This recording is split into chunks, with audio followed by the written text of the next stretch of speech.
I am probably going to get some unfollows, some nasty comments, and be canceled for saying this, but someone's got to say it, and I guess it's got to be me. I'm Ashley Seals. I've worked in communications, public relations, marketing, events, fundraising, you name it. I've done it for almost 2 decades now, and I have to say this to my ladies in corporate America. Your 3-inch baby blue, hot pink, tie-dye, gemstone glittery nails are holding you back in the workplace. When you're in a room full of executives and decision makers, they don't see you, they don't see your personality, they don't see or hear what's coming out of your mouth. All they can concentrate on is what your nails look like. Super colorful nails that have a lot going on. While they might be fun, they might be festive, they might show your personality, they actually are a big distraction for a lot of people. And unfortunately, in corporate America, colorful nails are often associated with low performance, with chaos, and with not being equipped with the social cues and the etiquette to perform in a corporate, especially conservative environment. Please take it from me. Stick to something very neutral, very classy, very elegant. I personally like to do kind of a light pink ombre. And I have to say it again, this is not my personal opinion, but it's the opinion of traditional corporate America. I'm just trying to help you guys out from one sister to another. So take it or leave it. It's up to you. Man, the fact that this is a conversation is what I find interesting. But I'll start here. There are what you would call rules to the game in corporate America that sometimes, like, they're not stated. People have to just kind of share with you. And I'll start by saying, just as someone who's in a corporate environment, there are certain things that can cause you to stand out. Whether it's, I know in this situation, we're talking about women with nails. It could be hair color. It could be how you dress. It could be the way you wear as a man, the way you wear your beard, the way you have your hair as a man. Like, it could be different things. But one thing I've learned is that if you're good at your job, people don't care. And I'm not saying you can come to work any kind of way, not abiding by the bylaws or the code of conduct or dress code. But for the most part, what I've noticed, just from my time and my experience, and I think this varies in industries because I've been in different industries. As long as you're good at your job, you're going to be okay. It's when you're not good at your job and you're not like a cultural fit. That's when it becomes a huge problem. But most of the time when you're really good at your job, like something like your nails is not a big deal. And this is a huge conversation going on right now. And I wanted to, get in on it because I think it's a great conversation. Let's see what this young lady has to say. All right, I want to do this really quickly. Today's the last day of the conference and I'm headed out. But I wanted to address some questions that I get. And I get them pretty regularly, but something came up and I was like, okay, I'm going to address this for everyone who is concerned that when they move into a professional space, they will have to lose their identity. That's not true.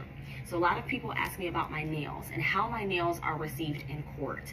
And I always respond with, nobody cares. When I walk into the courtroom, judges, a lot of times the first thing they say are, Miss Wright, let me see your nails. Or let me take a picture so I can send to my daughter. They use them as inspo. My clients love them. Opposing counsel loves them. They've not stopped me from doing anything. I want everybody to know and understand that I own a multi-million-dollar law firm. I own a multi-million-dollar award-winning law firm. I am an award-winning attorney. I am an international custody expert, which means that I travel the world. Let us know, sis. And also, congratulations to the other young lady. She said in the prior video, she said she had been doing what she's doing for almost 2 decades. So kudos to both of them.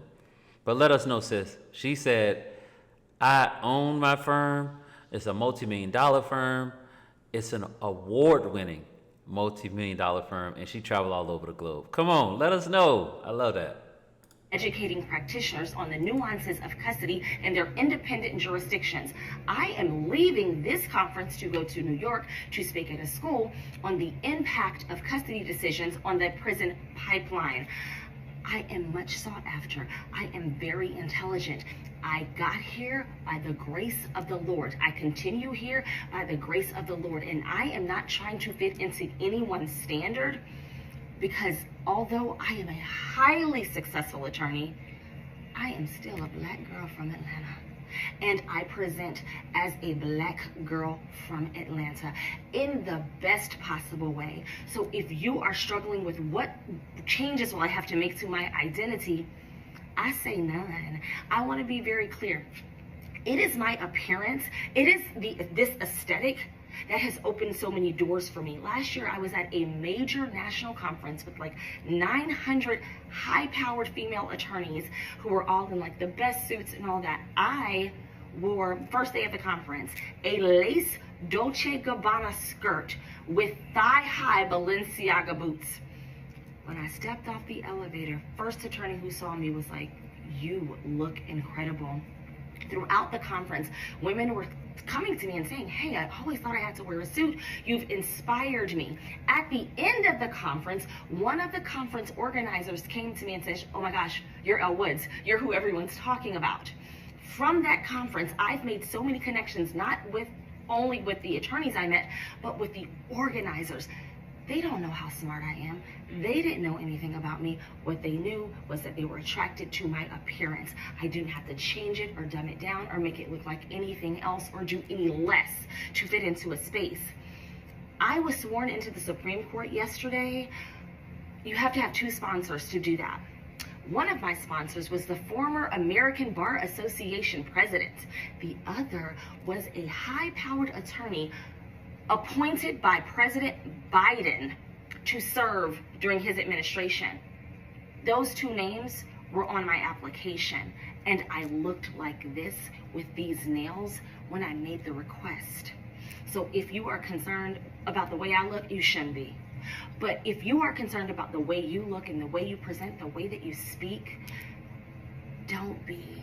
Because this aesthetic has opened doors my brain could not.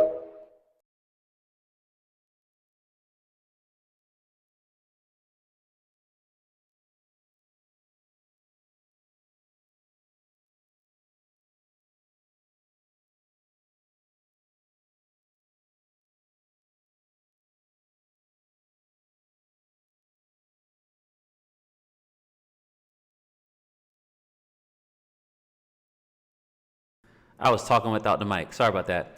I agree with her and I disagree with her. I agree in the sense that be authentic. You know, your aesthetic can open up a door. It can help you pop in an environment to where everyone's the same, everyone's fearful to be themselves.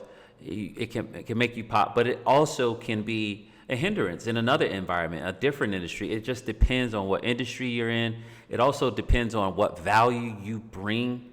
Like, that matters. You know, people will tolerate what they don't like or what they're uncomfortable with if they can benefit from it. You know, and corporations are run by people. As much as they try to say, "Oh, it's a corporation," people are running it. And what you need to know is that what works for somebody else may or may not work for you. It's a risk or a chance that you have to take. But I agree in the sense that, yeah, you know, be authentic to who you are, but also remember, like, what you say, what you do matters. Don't let nobody tell you that, especially in certain industries. I screenshotted a bunch of hashtag corporate nails, and I'm going to tell you whether or not they are appropriate for a corporate setting. As a general rule of thumb, nobody should ever notice your nails before they notice you in a conversation ever, period. So starting off with this example, because if you have a style nail polish that grows out like this, I would recommend doing a light color so that it's not distracting. When I say polished, this is exactly what I mean. Sheer pinks, milky whites, soft nude. Anytime you get into acrylics that are a length like this, if you're in private equity or in some other type of strategic high stakes kind of a role, this makes you appear unserious. Realistically, chrome is fine. Neon is not appropriate. These are great. These are too long. Any embellishments, bedazzled, not appropriate. No, no.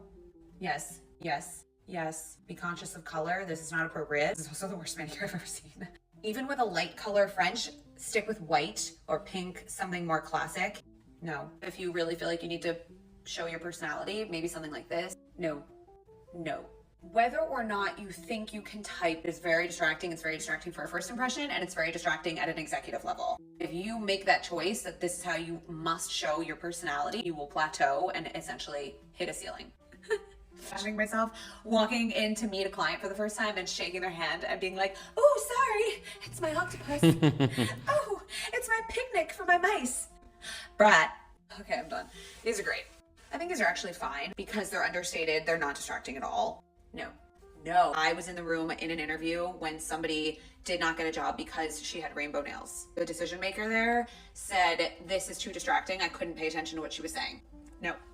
A classic red will always be better than something that's trendy every time. When in doubt, something like this is the best, safest bet for an interview or something really important. Listen, I think there's a principle, a scripture in the Bible. I think we ought to also use it as a principle. It's like, you be mindful of, the environment you're in. If you're in an environment to where what you're doing could be offensive, and there's nothing wrong with it, it's just offensive or it's not becoming in that industry or that environment, it's okay to hold back so that you can have success and move forward the way that you like. If you just don't care and you're okay with just sabotaging or just going in and being a train wreck, hey, do it. But my point is, it wouldn't be wise. If you're looking to have success, if you're looking to make connections, you have to get a feel for the room. You have to. And this word conservative is thrown around so much, and they make the word conservative sound like it's such a righteous thing. Like, oh, it's perfection. And listen, at the end of the day, learn the room you're in. Learn what moves the needle forward. And honestly, learn what moves it backwards so you know not to do that. And yeah, you can, if you want to do something fancy with your nails, do it on vacation if you're not able to do it at work, because you just don't want to hold back your progress. There's nothing we can do to change certain things about industries, about people, about environments we're in. But what we want to do is keep the main thing. Be true to us, be true to our faith, be true to our health and our mindset, and do things that move the needle forward. As long as it doesn't go against those things, your health, your faith, your mindset, your integrity, your character, whatever you do things to move it forward, not backwards. But y'all let me know what y'all think in the comment section. I don't have this issue because I'm a man. I don't get my nails done like that, even though I know there are guys painting their nails now. That's a whole other thing. But y'all let me know what you think in the comment section. Don't forget to connect with the brand online at www.there'shopebrand.com. There's merch there. Grab you some merch. Also, if you haven't subscribed to the channel, subscribe to the channel. And if you'd like to donate to this channel, all that information is in the description below. I'll catch y'all in the next video.